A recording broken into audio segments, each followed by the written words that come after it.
Hey, what's up YouTube? Mr. Freeman's here back with another video. If you've been watching anything on my channel, you know that I recently just purchased the Hellcat Pro and I'm in the process of getting it outfitted and personalized to my likings in terms of, like mods and customizations and whatnot.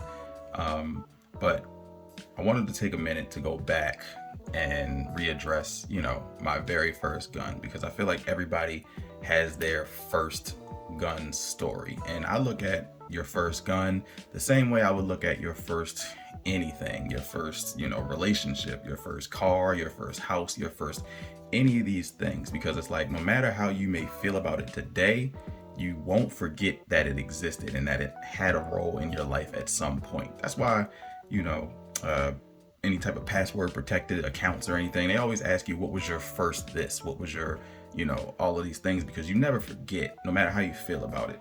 And after shooting, the Hellcat and deciding to bump up to a 9mm, because again, I was trying to get away from 380, and like I said, the Hellcat Pro holds almost double the amount of rounds in the mag as the 380 does. But I was dry firing the Hellcat earlier with the dry fire laser, and I also have one for the 380 as well. So I was like, you know what, let me go pull out the old reliable, let's go pull out the original. And I was dry firing with that after I was dry firing with the Hellcat. And you just notice things that as you get more experience, it's just like, wow, like I don't see how I ever like that. Like, for example, this grip safety here in the back, I like the idea of grip safeties. I'm not opposed to them as a whole, but the wings, the little sharp edges here and this one, they really dig into your hand. And maybe I never noticed it before, or maybe I wasn't holding, the gun the same. But it just wasn't comfortable for me. And even like the trigger reset compared to the Hellcat, this one is like very light. You can really feel the click when that reset happens with the Hellcat. And with this one, you can feel it, but it's not nearly as pronounced as the Hellcat. But by all accounts, for a first gun, if you're ever in the market looking for a first gun, I wouldn't tell you not to check this out, because for all intents and purposes, it's good for exactly what they built it for, to have a easily maneuverable or easily, usable firearm. Because again, like these, it's so easy to rack, it's so easy to do everything now.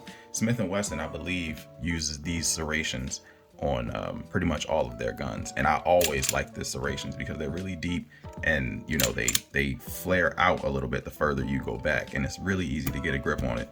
I actually prefer those serrations over the Hellcat, but I've made some mods to the Hellcat now, so it doesn't really the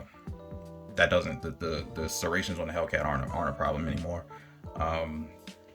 But it's really safe. You got two safeties. There's no safety in the trigger, but you got the manual safety, you got the grip safety. So I guess the trigger safety would have just been overkill. But it's just like it.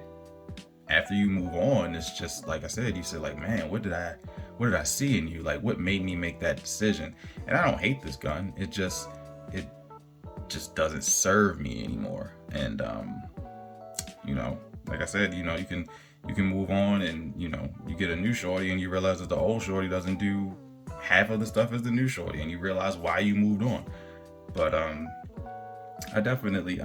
respect this gun for what it did for me. It definitely opened the door and gave me a lot of insight into what kind of preferences I would have for a firearm, and it served its purpose.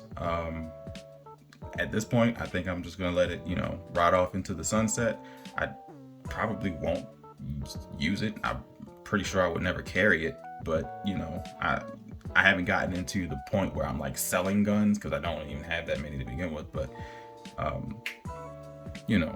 don't see myself using this gun.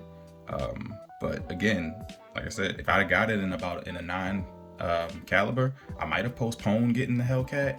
But even the 9 caliber holds the same 8+1, and I was looking for a higher capacity just because they exist, so why not?